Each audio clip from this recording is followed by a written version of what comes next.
Lancement officiel le 25 mai 2025 à Brazzaville de la deuxième édition des concours de la Fondation Mohamed VI des oulémas africains, des mémorisations, récitations et psilamondie du Coran. Ce concours consiste à évaluer le niveau de connaissance des enfants musulmans par rapport à leurs études sur le Coran, qui est comme un livre majeur de l'islam. Ce livre qui détient la révélation en indiquant les enseignements de Dieu dans son ensemble. Le gagnant de ce concours représentera la République du Congo à la 6e édition internationale de concours de la Fondation Mohamed VI des oulémas africains qui aura lieu en juillet 2025 au Maroc. Ces épreuves seront divisées en 3 catégories. La première catégorie regroupe ceux qui savent mémoriser et réciter le Coran en entièreté. Deuxième catégorie sera basée sur la maîtrise de la mémorisation et récitation de 5 fractions du Coran. Et la troisième catégorie est consacrée à la mémorisation et récitation de 2 fractions du Coran. Youssouf Ngolo, président de la dite fondation, section Congo-Brazzaville, sur l'importance de ces concours. Les efforts inlassables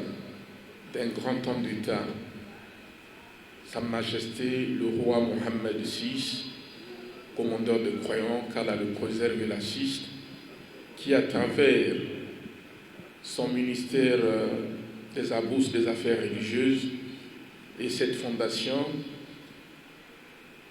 partout en Afrique, le jour 25 mai, vous allez passer en revue à travers les médias, vous allez constater que ce concours a lieu dans la plupart des pays, comme le Gabon, pour ne parler que de l'Afrique centrale, la Guinée équatoriale et nos voisins de la République démocratique du Congo.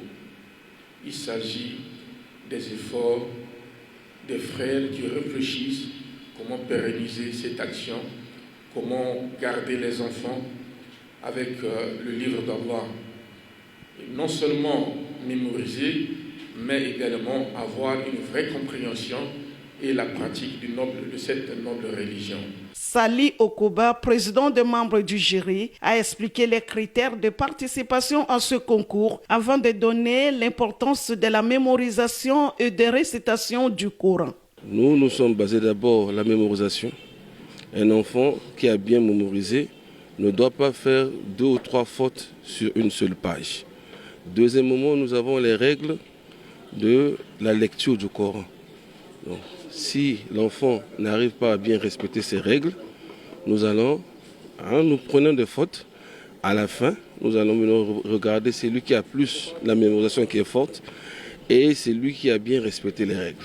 Voilà le travail des membres du jury. L'impact de l'adoration, puisque c'est la parole de Dieu que l'enfant est en train de mémoriser, ça illumine le cœur de cet enfant.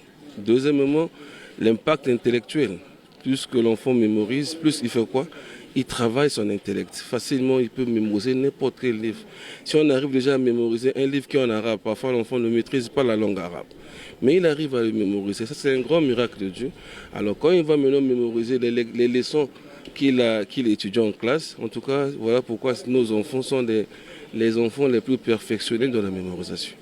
Même dans leurs leçons de l'école, ils arrivent à mémoriser des choses, puisque le Coran déjà est là pour travailler ça. Tout musulman a le droit d'apprendre à mémoriser et réciter le Coran sans perdre ni virgule, ni point, ni une lettre. Le Coran est un livre saint qui regorge plus de 600 pages et de 6236 versets.